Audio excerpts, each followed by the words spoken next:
Welcome to Lynn Cullen Live, talk radio without the static. Email your questions and comments to lynn@pghcitypaper.com. And now your host, Lynn Cullen. I heard somebody call my name. They said, Lynn Cullen, here I is. And I got company today, which is such a relief. I have to tell you, I'm having company more and more, Jessie, because normally what I do on this show is talk about the news. And you can imagine the day after day talking about what the hell's going on in this country. Especially by yourself, yeah. I mean, it's seriously, it's enervating, and it's. I think I actually got to the point where I thought it was life threatening. Yeah, I mean, hear really, you. Yeah. So you gotta, self-care. Especially in this political climate. Oh, dear it just gets God. worse and worse. Dear God, it does. Yeah, I will and when never you think it can't get worse, it gets worse. That's the thing. Yeah. I was just gonna say that what we used to say is, well, it can't get any worse. That phrase is forever banished because, in fact, quite the opposite seems to be true. Yeah, for so many different communities. God. And Yeah, so I I know. imagine talking about the news every day for an hour by yourself Would be. Look, it turned my hair gray. I'm going there too, so. That's what happens. I like gray hair. I love it. I think it's beautiful, yeah. So, this woman is, whew, I mean, I have not, talked to her much at all before right now. We talked about little things like her grandmother is from Green Bay, Wisconsin. That's so cool. Mm-hmm. Does she talk like this? A little bit, yeah. She lived there for a long, long time. Well, then, you and talk like that. Yeah, and I've been there. My mother still lives there. Does she? Yeah. What brought you here? A job. Oh, yeah. Yeah, I came to work for WTAE TV. Okay. After a divorce. That's sort of what happened, right? I Yeah. got divorced. He was a lawyer in Madison, Wisconsin, where I was in TV, and it's a small, and I thought, well, he's hung out a shingle. I guess I'm the one who's supposed to leave town. Yeah. Because I'm not a nomadic type. I'm very, Oh, really? yeah. Yeah. I put down roots. See, I thought I was a nomadic type because that's how I grew up. But now I came to Pittsburgh and thought I would be here a really short time, and it's been 12 years. And That's now what I happened. can't imagine living somewhere else. I'm so entrenched here, which is really weird. It's nice though. There's It is, yeah. There's a kind of okay, enough already. Okay. You are just. I mean, your bio's mind blowing to me. So I cannot wait to talk to you. Okay. However, you have to. Okay, here, let me just do some of the bio. God. This woman is a writer, and in fact, a writer whose work has appeared in the Washington Post, which means she's a writer, and a bunch of other Vice, Queer Pittsburgh. The Washington Post is, you get more cred for that than Queer Pittsburgh. Yeah, I think. And Men's Health, the establishment. yeah, okay. The establishment. See, I don't know what that is. The establishment. It's a offshoot of Medium, but it's women centered. Okay. Women writers and queer writers. She is she teaches at Pitt. She is has a master's from Berkeley. Yeah. Almost a doctorate from Duquesne. Almost. Well, I'm a PhD dropout. I know a lot of PhD dropouts. I mean, people who put in 3-4 years and say, "Fuck it." And, That's what I'll I take did. it. That's I what you just did. walked out 4 years. I was like, I can't do this. I just got tired of that fight. I was like, it's not worth it. Yeah. I actually sat down and I mapped it out and was like, okay, so the best case scenario, I make it through this program and I get this particular job. Do I want that job? Do I want to fight with, because I was in philosophy, and philosophy is really. Oh, this was for a PhD in philosophy? In philosophy. Ugh. Oh, my head hurts. My head hurts. Yeah. And then that allows you to just simply teach philosophy, Yeah, right? right. Is- And you can't argue just with- set up a little shop on the corner saying philosopher. No. No. I have like a peanut stand. Yeah, right. No, yeah. So I just decided that the best case scenario wasn't even really something I wanted. So I left. Gee whiz. Okay. And I don't regret it. I have a fun life. It took me 8 years to get a BA. So I can't even, I so cannot even imagine. But Okay. And you're teaching, though, at Pitt in women Gender, and gender sexuality, and women's studies. Okay. Yeah. Okay. I'm not done.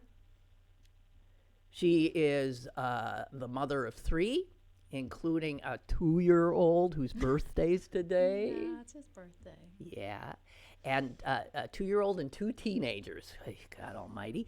And she is an XBIZ nominated, XBiz nominated amateur clip producer. Yeah, I got nominated for a porn award. That's what that means. Jeez! You see what I mean? Got nominated for a porn. Do you know Stormy Daniels? No. Oh, okay. Stormy Daniels is a little above my level. Yeah.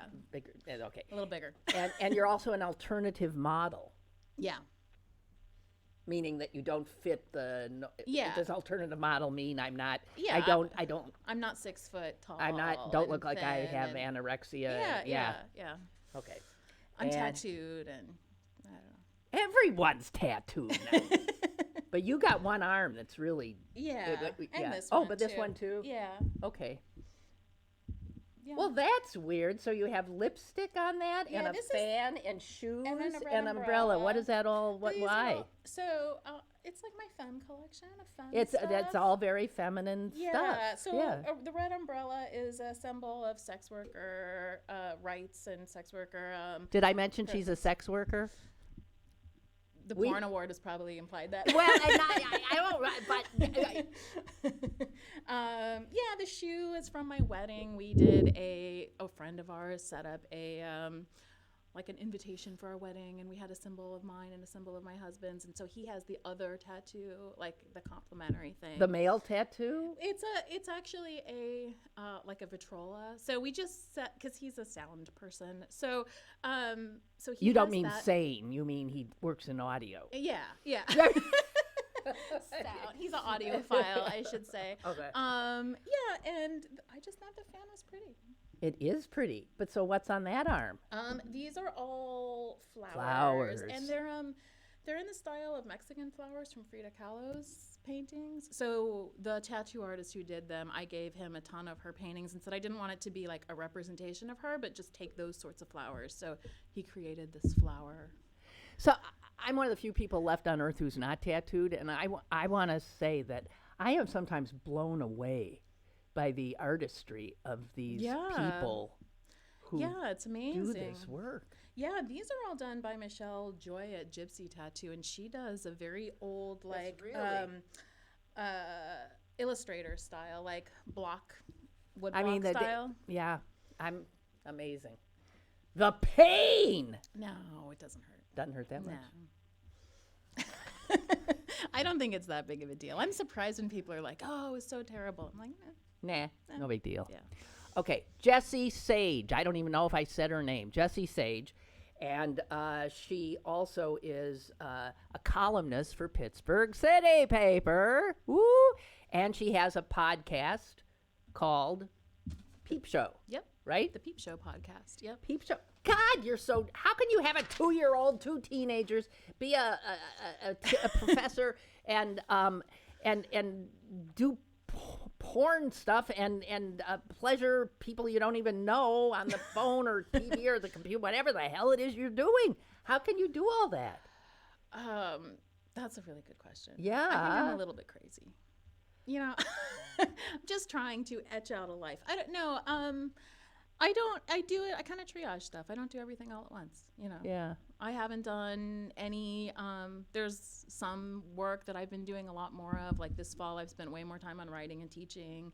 And over the summer, I'll spend more time. I always do the phone stuff because I like that. But Okay, we got to get to the phone stuff because I don't even understand it. Okay, so the phone stuff, how does that work? So, seriously, take me through it. How does, is it phone sex with guys, or can it be with a woman? Can it be with a couple? Can it be with a woman? I've never had that happen. Okay. I totally welcome women. It would be awesome if a woman actually called me, Okay. but that's never happened. So they call you. How do you advertise that you're? Yeah, so phone sex has evolved actually. It started 82, 84. But when it started, it was audio recordings of people's voices. And then it went to a call center model. And a lot of this has to do with the dismantling of like the monopoly of, this is the history of I'm phone listening. The monopoly of phone sex? No. Of the monopoly of what? Of the phone lines. So so you mean when AT&T was broken up, Yeah, it when begot phone sex? Yeah. Those are really, really closely linked because what happened is, That's funny. yeah, High Society, the magazine, which was like a smut magazine in the 80s, had this idea that their sales were going down, and so one of the editors at the paper was like, what if we put it like a centerfold and gave a number that wasn't really her but that people could call in, and then they paid to like hear a recording of her voice, and they hired actors to do that, and it blew up. This happened like 6 months before AT&T was broken, and when that happened, AT&T auctioned off a bunch of 874, whatever the number It was probably just 1-800 then. That's all there was. Yeah. 1-800. Yeah. So they auctioned off several of those lines, and High Society bought them. And when they did that, then they set up like the first sort of phone sex system. And what it looked like for a long time, up until the internet, is that women would go, well, for a while it was recorded voices, but then women would go to call centers, and they would take, like any call center, and they would take calls. Now it doesn't look like that at all. I've never worked like that. Now everything is internet-based, and there's a couple of different platforms that run ads, and people call the ads, and it gets diverted to like our cell phones. So we just say when we're on and when we're off. Like I can take calls whenever I feel. Okay, so it's catch as catch can on your end. I mean, you don't know who's coming down the pipe.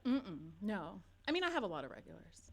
You do? Yeah. So somebody can specifically say, I want. Well, yeah, because that's how it works now. So when it was a call center model, they couldn't do that because a dispatcher would just send calls to whoever was there. And that's kind of interesting history. But now how it works is that we all operate for ourselves, and we have ads, and people can say, like, we advertise what we like to talk about or what we're interested in or what our personality is, and then put pictures up, and then people pick us. And then they'll call the specific person that they want. I'm very, I do it from myself and my own, like I use my own pictures and use my own name, or my Jessie Sage name. But a lot of people buy model sets and are like totally anonymous. So there's a lot of older women who are doing it, who are using younger women's pictures. I know a woman who's been in it for 20 years.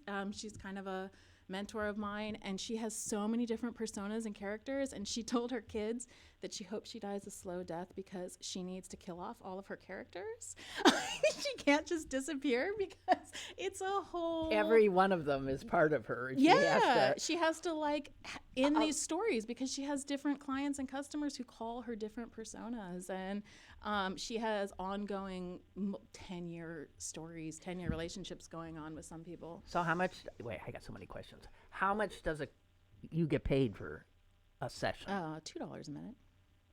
$2, and what's the average? How long is it? $2 a minute. I get, once they cut a little bit, I don't know. I make like $70 or $80 an hour. Wow. So yeah, I mean that's better than it's a lot more money than I get paid for writing. It's a lot more money than I get paid for this. It's a lot more money than anybody in this room is getting paid. I'll tell you that. Yeah. Maybe I better work on my sexy voice. Okay, so if it's computer, can they see you? I mean, I know some women do it just audio. Yeah, I mean, that you charge like $4 a minute for.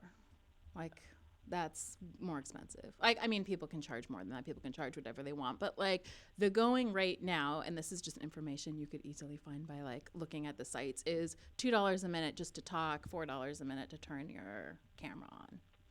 And they turn their camera on so you see who you're talking to? Yeah, sometimes. Ugh, that could be a no? Yeah, I had the weirdest experience recently where it's just surprising sometimes. It's fine if it's the first time you've met them. If you've talked to them for a year or two and you have no idea what they look like, and then suddenly they're like, here's a picture of me. I'm like, wait, what? That's not at all what you thought. Yeah, and right. not necessarily because it's bad. Like, it's just. Well, I it's mean, like if you you're hear in a voice on the radio and you assume. Yeah, and then you see their them picture and it's you're like, wait, that's not what I had Yeah, in my head yeah, after not having right. like a really long relationship with somebody. Or Yeah. even if it's just like a listening relationship or something. Right. Yeah. Right. So you were going to say you had an experience where ow. Oh, yeah. I mean, mean- it's just like a fairly normal experience, I think. I have been talking to someone for a couple years, and I had in my head that I don't know why I had this idea, but I had in my head that he was like a nerdy computer programmer. And then he sent me a picture of, and I've talked to him fairly often, and then he sent me a picture the other day, and he is like an Italian guy with a big gold chain. And I was like, wait, I thought he was like a nerdy white guy with like, you know, gold rim glasses. Like that's You're totally. I don't know why. Yeah. Well, but Like I don't either. yeah, I So- mean there was like nothing, like it was just not what I expected. So I got to tell you, I didn't know what to think of. I in preparation for this, I read of some of your columns, and Lisa Cunningham, our editor, had sent me some of them, and oh my God, what? Can we just? Once you start with sex, it's like it's an endless subject. I mean, Yeah, I mean I hope that means I have some job security. well, don't you think sex must be one? I mean, other than food and life, or is it all part of that? I mean, one of the motivating kind Yeah. of impulses a human Yeah. has.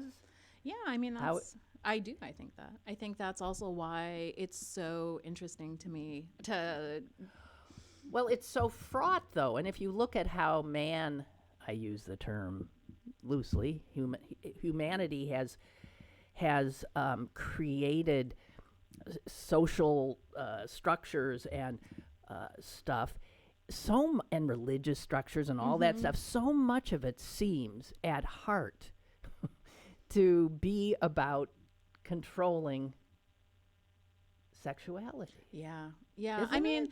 yeah, and I think that's one of the things that makes it really it's one of the things I think that drives me in my work is that there's so much shame around sexuality. my people God. have people have so much shame, and They're taught it. yeah.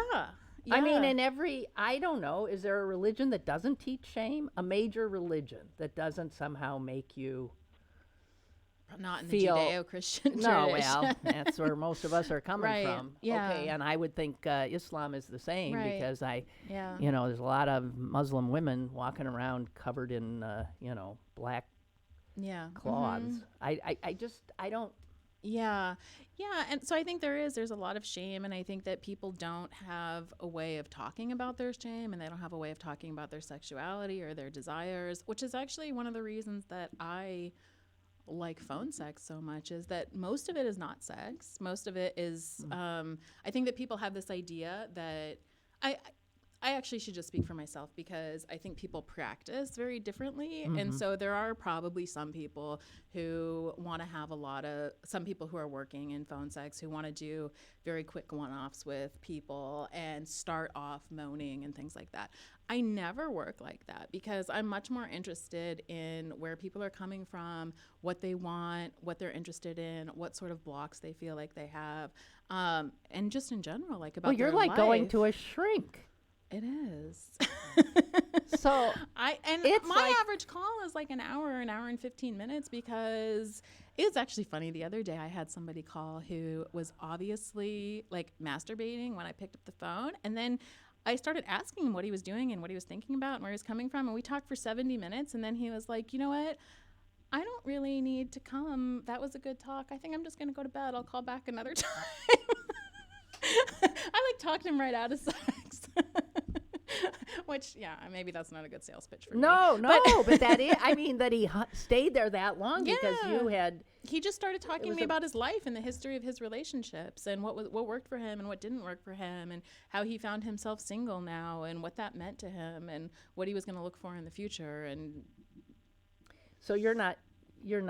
I'm guessing judgmental kind of a person. No. Not at all. No. No, I think people should do what they want to do, what makes them happy, what makes them feel good. I think that they should be ethical. I'm judgmental obviously against like rape culture, obviously against coercion of any sort. But as long as people are treating each other well, I'm not judgmental about particular sexual practices or relationship structures or anything like that. Okay. You know what? Do you realize, I'm saying to her, it's astonishing to me how far we've come in just the last, 20, 30 years. I mean, in the last 20, 30 years, we've upended, it seems, millennia of ideas about what constitutes women, what a woman is, what a man is, what gender in general. And I think a lot of people their heads are spinning. More traditional people. I think their heads are about ready to explode. Yeah. And you would understand that? Yeah, I mean, I feel like that's the narrative that we tell, but actually that's only been, there was a really strong emphasis on like heteronormative family structures in the 1950s. True. That we're still trying to recover and come out of that. But prior to that, there was actually a lot more openness about sex and also about gender. In Western culture? Yeah. So, in Western culture. I mean, if we even look at things like trans, I mean, a colleague of mine just came out with a book, History of the Transgender Child, or something like that. And one of the main arguments of his book is that there was plenty of room for trans identities prior to 1950. And so we have this idea that I'm just using that as an example, is something new in our culture now, but that's just because it got like thoroughly shut out like starting in the 1950s. So the 50s you see as an extremely repressive era? Yeah, yes, I mean... That's when I grew up. I mean, I'm just saying, no wonder I am so fucked up. Yeah, I mean, I just think that if we're going to look at the history of like the West and their ideas about gender and sexuality, that was kind of the height of emphasis on the nuclear family, on hetero pairing, on sexual norms. And there's also a lot of misogyny going on. Yeah. I mean, where women are really, after they've proven in World War II that they could do men's work, that they can do all this stuff, step up, blah, blah, blah. They're shoved right back into a very constrained. Yeah, very narrow possibility for women's lives and agency. Right. Yeah. And that's how I grew up, not having any sense that I was for anything other than. Yeah. That. And then so that I end up doing what I ended up doing. I mean, that's But you have your own career and stuff. What do you think helped you to I have change not that? a clue. I went nuts. I mean, I was a mess. Yeah. I mean, I was just a mess. It's why it took me 8 years to get out of college. I was like, what the? I didn't know. I was trying to transition into something that made some sense, but I had there was no mentors, no role models, nothing. Yeah. I never had a sense of myself as being able to have a career or whatever, or to live without a man, or to be a parent without a man, which is I was a single parent. Yeah. I am a single parent. Don't worry, kid. I'm still here. I'm still your mom. Yep. Yeah, that never stops. Oh God. Oh, and there are days when you it's like a life sentence. A life sentence. I did it 3 times. Jeez. Wow. Can't imagine. Well, we're gonna get so far afield here. I don't. Oh God, Jessie, what can we? Hey guys, you could email me questions and stuff if I'm not getting into the kind of thing that you would be interested in. Do your students know that you're that you have that you give them homework and then you go home and have sex for money? Yeah, they do know that. Well, Cool. I mean, that's part of what I'm doing there. I mean, I got hired in part because they didn't have representations of sex workers, and sex workers have a lot to say about gender and a lot to say about sexuality. And so I have incorporated into my syllabus a lot of sex worker writings from people that are within my community, including some of the writing that I've done. And I told them on the first day of class, this has been something that's been difficult to negotiate for me because I started teaching way before I started any of this work. So it's kind of new to have to integrate that. But I told them at the first day of class, like, I am coming at this from a sex worker perspective, from a sex worker rights one. I organize a sex worker rights group within the city. Like, I can't actually hide that because I have a lot of public presence. So, yeah. So is there something, speaking of your organizing sex worker things, there's something coming up on Monday that, what was it? Yeah, December 17th is the International Day to End Violence Against Sex Workers. So I help organize SWAP, which is a sex worker outreach project, and we're doing not just our chapter, so that's an international group, SWAP, and so we have a Pittsburgh chapter here, which actually just recently started. So it's been going for about a year, but we're really new and just trying to get established here in the city.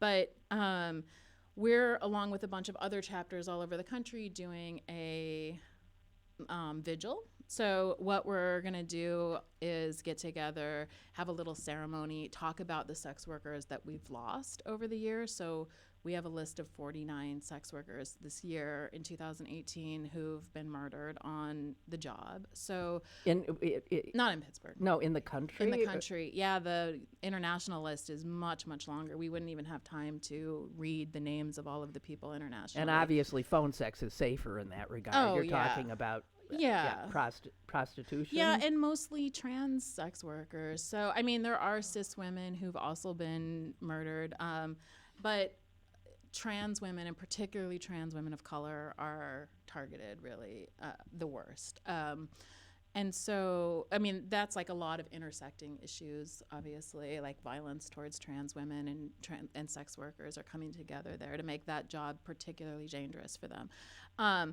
But yeah, full service workers, particularly marginalized full service workers. Gotcha. Yeah. Full service workers. Yeah, that's what they call it. Yeah. And do they still like work in the old way, like for a pimp and stuff like that? A lot of it. No, that doesn't. That's not. I mean, that exists, but that's not the dominant thing that happens. Really? So these are independent operators. Yeah, and that's the problem with FOSTA-SESTA. So I don't know how much you know about that, but problem with what? FOSTA-SESTA. So FOSTA-SESTA is a law that was signed this year in March or April, I'm now forgetting, that's going to go into effect in 2019 at the beginning of January. It's a federal law? It's a federal law. Okay. It stands for, it's a anti-trafficking law. But the problem is that, and what it did is it changed, so there was a protection against websites like Craigslist or any website that said that you can't get in trouble for what third-party people post. So if somebody posts an ad to Craigslist, Craigslist isn't held responsible for what they post. So so what FOSTA-SESTA did is say, actually, all of those websites are held responsible for anything that third-party post, and if we assume that there's any sort of trafficking going on, then the websites could get shut down. So they define trafficking to be really, really broad, though.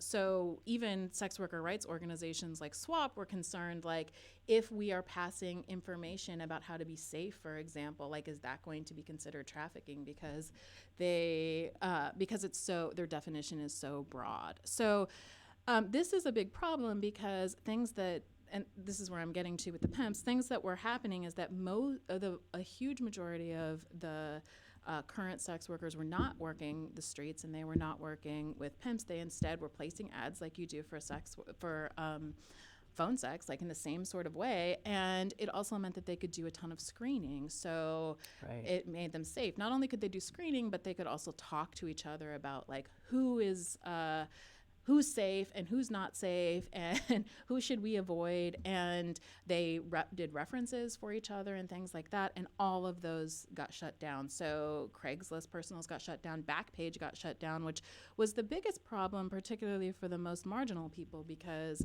Backpage was a website that didn't cost a lot of money to place ads in. So people who were formerly walking the streets and were in really precarious situations and weren't really high-end escorts that made a lot of money could place an ad in Craigslist or in Backpage rather, and still screen their clients. And when Backpage got shut down, and the furry website shut down too because they were afraid. There's been really yeah, the furries shut down.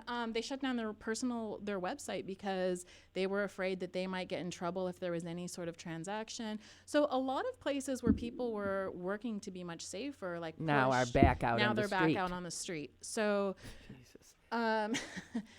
And additionally, there was like no money attached to those bills that would provide services to help trafficking victims. It was just further criminalized everything. So that's what our legislators do. That's the only thing they can seem to do is criminalize everything. What you just said. Right. All right, it's all illegal. Everybody to jail. I mean, really, it's just unbelievable. Right. God, there's so much to talk about. Wait a minute. You said that you, when you started teaching, you weren't doing the sex work. So what happened that you started doing? I mean, I'm a philosophy, doctoral philosophy. I'm working on my doctorate in philosophy. You were not doing sex work when you were doing I that. wasn't. So, and then you start teaching. What happened? I mean, how do you make that? It actually wasn't a big jump. So what I was doing, it made sense in my life. So what I was doing when I was working in my PhD is I was doing feminist philosophy, and I was working on female embodiment. A lot of the work that I did was on female sexuality, and a lot of it was also on pregnancy and the maternal body. And I was getting really frustrated with the work that I was doing because it seemed really abstract, and everyone that I was reading was talking about things in the abstract. And a lot of feminist philosophers also talk about sex work in ways that I was thinking, none of them are doing this work. I don't know that what they're saying doesn't seem to speak to real experiences. And so it was really top-down stuff. Yeah, their work was really top down and it didn't seem to be connected to the lives of people who were doing the work. Yeah. And so I didn't start in sex work. What I did is I got trained to be a doula and started doing a lot of birth work. And I did that in the last year that I was in my PhD program, thinking I'm gonna go and do births. I'm gonna help coach women through these processes, and then I'm gonna have a lot more grounded experiences to tie into my work. But what happened was that I did that and I didn't want to do the abstract work anymore. I just was this is so much more important than any of the work that I'm doing. And that ivory tower stuff. Yeah. Like nobody even reads that stuff. Right. So I was like, who is this for? This isn't for anyone. Yeah. And so I see why you quit then. Yeah, so I quit. Yeah. And when I quit, I thought that I wanted to be a midwife, that I wanted to go to school to be a midwife. And I actually would, in my heart, I would love to be a midwife. Like I could see myself doing that. But that would require, I'm a humanities person. I would have to go to nursing school. I would have to all that science stuff. Do all the science that I don't really want to do. But that's not the limiting factor. I was also going through a divorce and doing a bunch of stuff. So I couldn't do that. And unfortunately, I also can't make a living as a doula. Like there's just the payment structure for that is really problematic, even though the work is really amazing. So I also stopped doing that. And at the same time, my husband was he's still doing it. He's finishing his PhD, but he's been writing on CAM models. So he was interviewing a lot of CAM models. And wait, a lot of who? CAM, like so cam models are people who they're online sex workers who do live shows like Skype type of shows, right?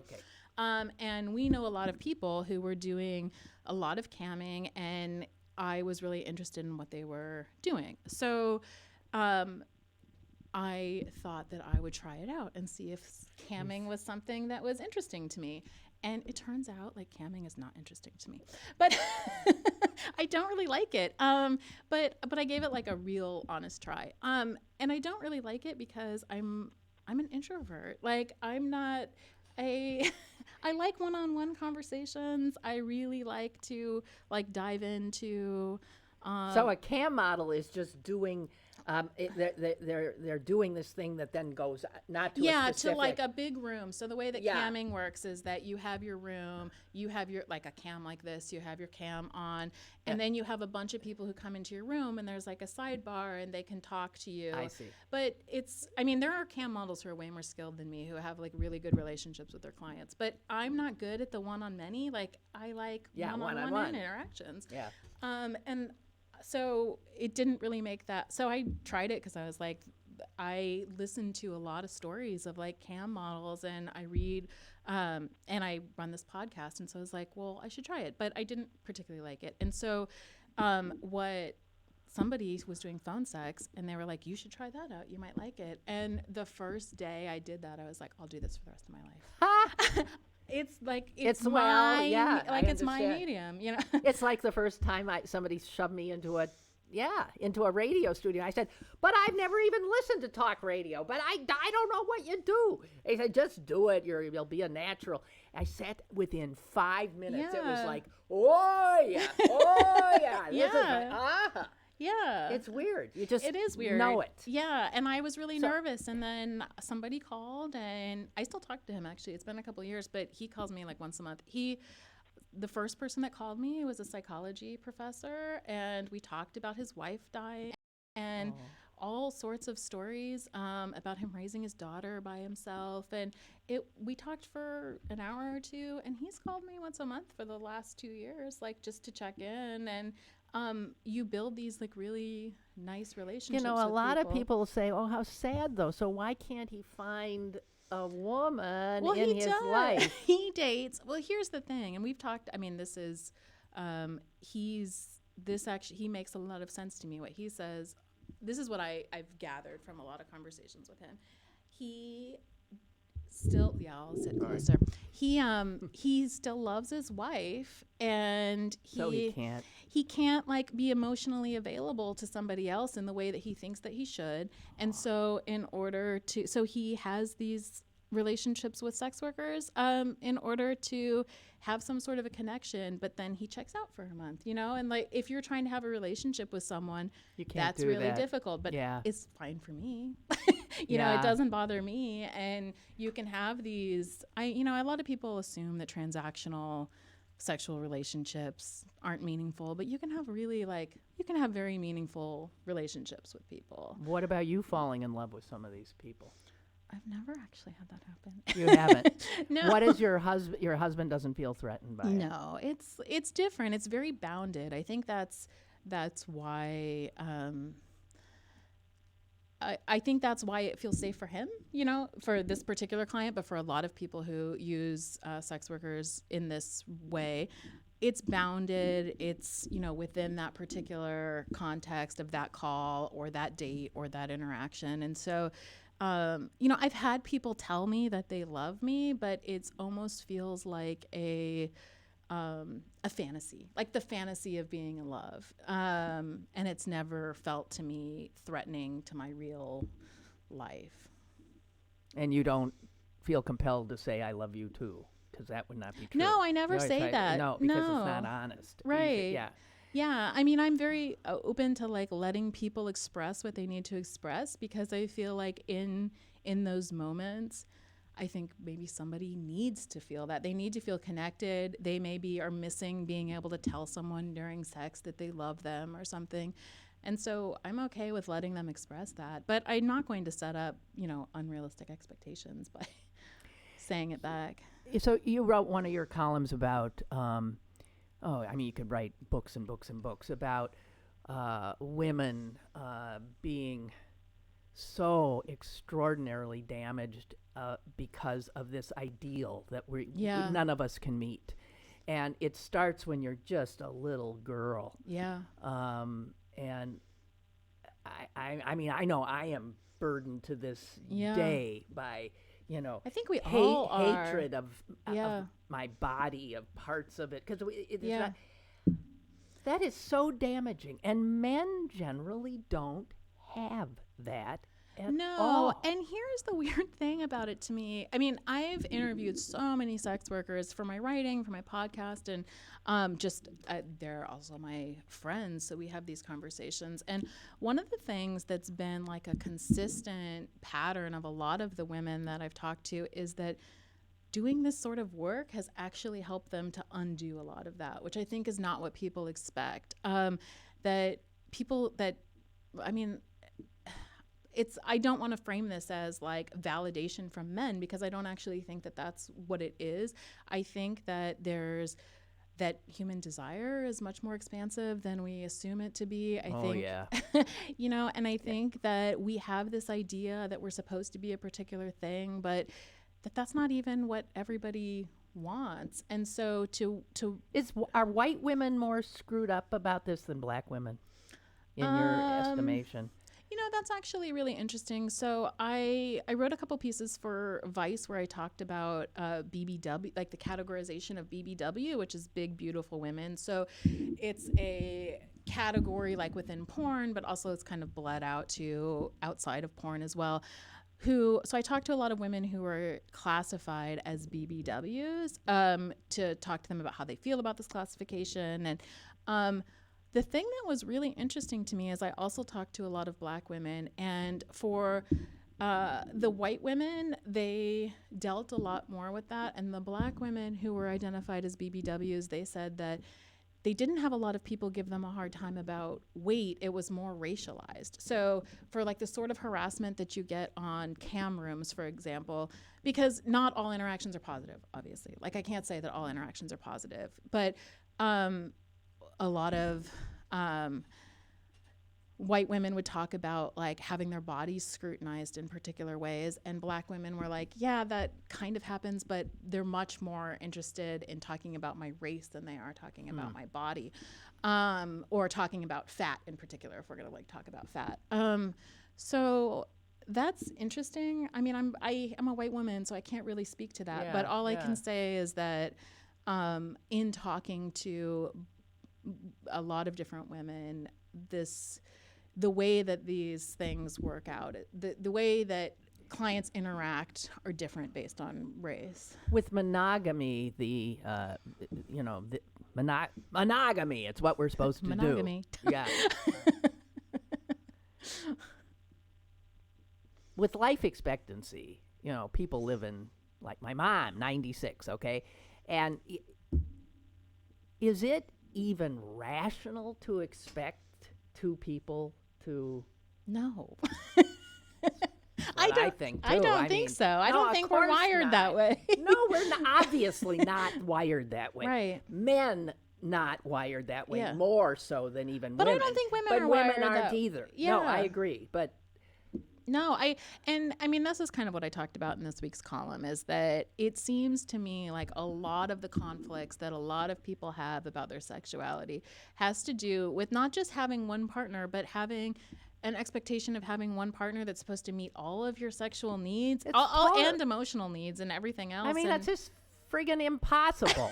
It is. And if you have mismatched desires, like I think that we're in a culture that wants to throw out a relationship just because you don't have the same, desires. Isn't that a shame? Yeah, which seems really stupid. I mean, you could instead just negotiate having, like if you have a spanking fetish and you like, okay, so here's I'll go back to a client was talking to me about this, and this makes a lot of sense. He when I first started, a lot of coupled people, married men or men with girlfriends, and they would talk about why they didn't tell their spouses what they wanted.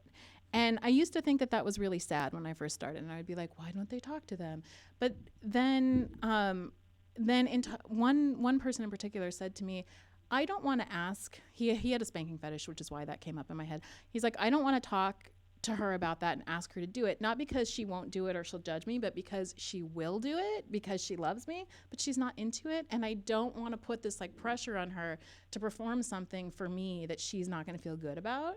And so he's like, I just don't want to, like, I don't want that to be like part of our relationship. I'd rather just spend $70, you know, and have you tell me that you're going to spank me or whatever. And that makes a lot of sense to me. That's not how I want my relationship to be. Like, I'm a very open person, and I would rather tell my spouse like what I want and don't want and then negotiate it from there. But I understand why people, Yeah, I understand that too. Do set up their relationships in different ways. Yeah. Jeez. I don't even know what.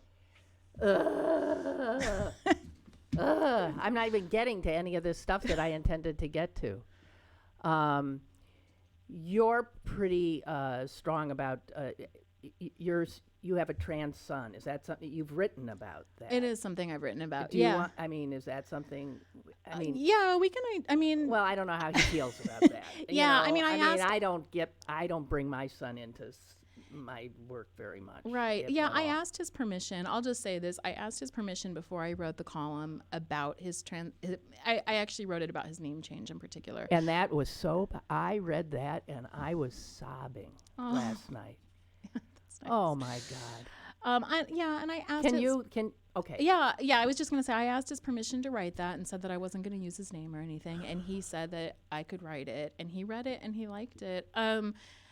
I was surprised because I thought he was going to ask to see it before I, sent it away to publication. But he was like, no, I trust you. Just show it to me later. No, I mean, when I felt compelled to write about his name and gender marker change because Trump issued a statement that said that he wanted to stop people from being able to change their name and gender marker. Right. We've talked about, I think I've mentioned that the Trump administration, not surprisingly, wants things like they used to be so that you're born a girl, you're a girl. Right. You're born a boy, you're a boy. And they want to make that into... And it doesn't even make any sense because sex doesn't work like that. And there are a ton of intersex people. And even the biology isn't right, like that Trump is trying to espouse. Right. But let's take that off the table. It doesn't matter if he's right or not about that. I felt compelled to write about it because my kid being able to get legal recognition for his name and his gender. So he wanted to change his... Yeah, I didn't know any of this. So you go to court? You go to court, and you have to get a note from your endocrinologist, from your doctor, from therapist. You have to get a lot of people to sign off on this, and then you have to, if you're a minor, you have to go with your parents, obviously. And the judge... changes your name and gender marker. And it's a long process because then you have to change your birth certificate and all of this stuff. There's just one judge in Allegheny County that she does this. all of them. Is this Chris Todd? No, I'm trying to know. Why am I thinking her? Wait. You're blanking too. I'm blanking. That's okay. She was amazing though. Yeah, she was amazing. And she was amazing because the paperwork for whatever red tape reason wasn't filed right, or they couldn't find it, and so they said that they Ward, I think. Ward, yeah, Christine Ward. Christine Ward. Yeah. And so he's sitting there. Other people are getting their, and then he's called up with you, and she says there's a problem. Yeah, I can't do it because they bring in a bunch of people, and it's a closed door ceremony, and people's friends and their family members are there.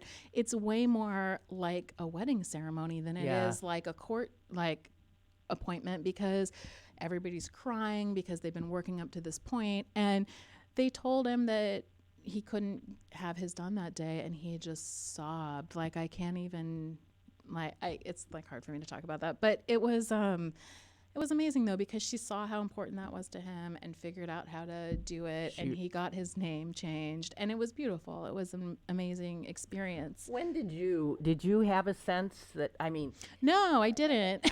So you are so out there, and you were shocked when he approached you and said, I'm not a girl. I think that there's a narrative in our culture that that particularly trans folks are pushed to say in order to get like hormone treatment or something like that, to say, hey, I've known this since I was 5 years old or since I was 6 years old, and then to kind of trace a narrative in order to like legitimate their transition.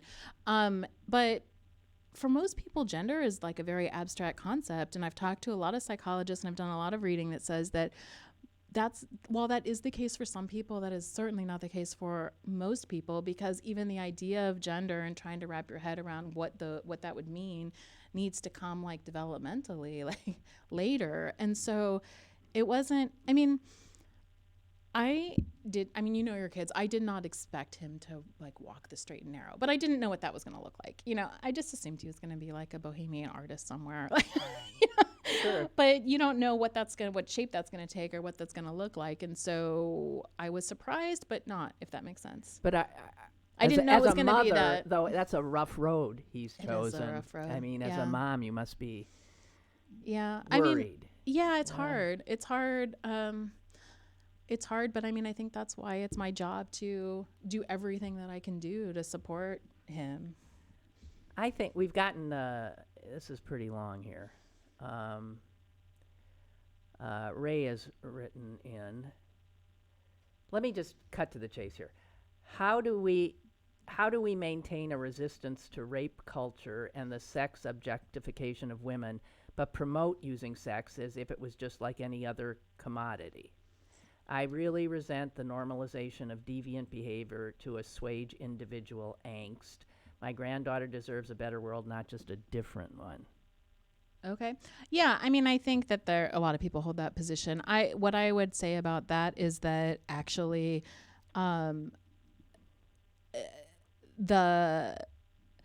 what sex workers are doing is actually negotiating consent.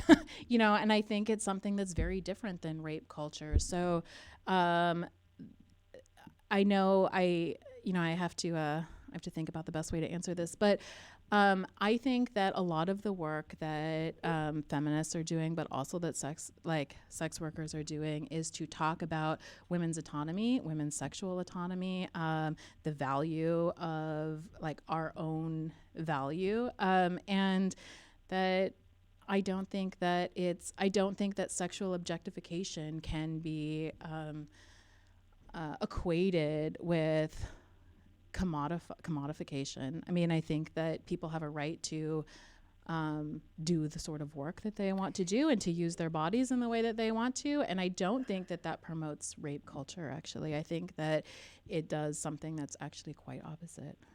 Here, my sense is dealing with, the marketplace, okay? There is obviously a great demand. Sure. The demand is there and ain't going anywhere. And if there's not workers, women willing to meet it, wouldn't that actually engender more rape? I also want to say too that like many sex workers that I've talked to, and I've also had this experience as well, like as women in the world, as women in workplaces, you in any case are like doing sexual labor all the time. Seems that way. You're giving men attention in the way that you're expected to give men attention, and which I'm not advocating for like sleeping with your boss. That's not what I'm talking about. But I'm talking about the fact that there's a way in which like in our culture, women are consistently giving like emotional labor to men and being harassed in workplaces and not getting paid for it. So I have a really hard time saying that we shouldn't commodify the labor that women are expected to do anyways. Who was I talking to yesterday who said she knew a lot of people in grad school, women, who did phone sex work to pay for? A lot of people do it. To pay for college. A lot of actors too. A lot of actors do too. Yeah. Whoopi Goldberg did phone sex. Did she? And Gabourey Sidibe has talked a lot about it. Yeah. I found out the other day Roxane Gay did phone sex. Wow. Yeah. Wow. Maybe I should try phone sex. I don't think I'd be any good at it. I'm too uptight. God, God. Well, I just think, it's, what about your kids? I mean, so they know you do that. Your teenagers must know. Yeah, I had to tell them, and I had to tell them because I gave a talk at the Humanities Festival last year, which I didn't really expect. I didn't expect to do something so like public in my own city.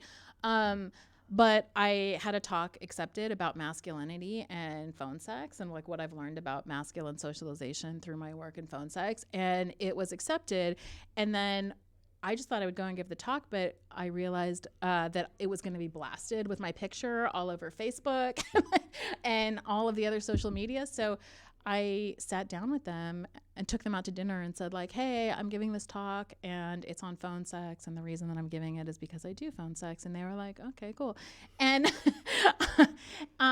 it was actually really funny. Do you think they really were cool about it? Yeah. And it was really funny because the younger one, he said, he was like, well, I don't know what that is. And so I was like, actually, I talk to people and they call me and they want to talk about these particular issues that they're having, which wasn't specific. It was just like, in the way that you talk to kids.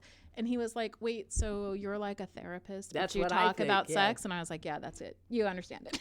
Pretty much that's it, though. Yeah. And so, no, they, I don't tell them anything that they shouldn't know, obviously. But they... Do you worry about their friends knowing and then bullying them about it? Well, I use it as an opportunity to talk to them about why it is that we should respect women and respect women's choices. And that's where I'm particularly interested in raising kids who are open to, not open. I want to say something else. I want to say who are respectful of other people's choices. And I think that, there's not a lot of conflict there because they've grown up with me. Yeah. I mean, they've grown up in to be very open-minded. So yeah, I mean, kids obviously don't want to be and should not be involved in their parents' like sex life, but that's not how it's presented at all. When people think about somebody who does phone sex or a sex worker, they don't think of somebody with master's degrees and almost a PhD and stuff. But are you unusual in that way or not? I don't know. Probably a little unusual. No, yeah, it's hard for me to say. I mean, I think that it runs the gamut. There's all sorts of people who are attracted to phone sex. Tons of really educated women who are attracted to sex work in general because they are getting paid better for the sort of interactions that they have to have anyway. Exactly. And I've heard women say that I don't feel exploited. I feel empowered. Right. Which is not something women get to feel very much. And that's really complicated because there's a lot of talk within like sex work discourse right now about this like empowerment or exploitation dichotomy. Most sex workers will say, or a lot of sex workers will say, it's always more comcomplicated than that. Like everything is. I mean, there are moments when you feel very empowered, and there are moments when you get tired of like the way of also like every job, right? The problem with sex work jobs is that there's so much negative stigma against it that sex workers feel compelled to constantly like defend their choices, and to say, oh, I feel really empowered in this and this is all really wonderful. And that's actually really detrimental too, because that means that they don't feel like they can actually talk about the issues that they have in their jobs, right, without that information being used against them, because you wouldn't complain and say like your boss is treating you poorly in any other profession and have somebody say, oh, well, then you should just quit or you shouldn't be doing that, or that's the problem, because that's not how labor works, and so I think that for a lot of women, they do feel really empowered, and that's real. And then I think that there are also people who feel exploited, and there's all sorts of things in between. In other words, folks, it's complicated. It's always complicated. Yeah. We like to make things tidy. Yeah. That's good, that's bad. Right. And it's just not that way. It's not that never way. Is. Yeah. Maybe once in a while it is, but I don't think, generally speaking, it is. No, I don't think it is. Yeah. Right. We're out of time. I got to tell you, I could talk to you for the next 5 weeks. Jessie Sage writes every week a column in Pittsburgh City paper. How do they get your podcast? It's Peepshow podcast. It's anywhere you can find it on iTunes or SoundCloud or Spotify. Is there any link from the Pittsburgh City paper? Yeah, website? there's always a link. All of my articles, there's a link to whatever we're talking about on the podcast that particular week. You can find it on. We're on Twitter at peep_cast, on Facebook at Peepshow podcast. You can find me and my writing on Twitter and Facebook. I'm at sapiotextual. And all of that is all that information is it's all there. So pick up a Pittsburgh City paper or just go to the website. Yeah. And was this not better than talking about who? Huh? Who's getting outfitted for his little striped suit or his orange suit or whatever the hell he's going to end up wearing, because that guy's going to do Trump. Oh, I knew who you were talking about. Yeah, you were looking at me like, what the? I don't know anything about his suit, but I was trying to follow I'm thinking that. about his prison. Yeah, God, I hope so. Can't happen soon enough. All right, you guys, that's it. I thank Jessie Sage for a very interesting, eye-opening hour, and I'll be back Monday. I hope you will too. Okay, have a good weekend.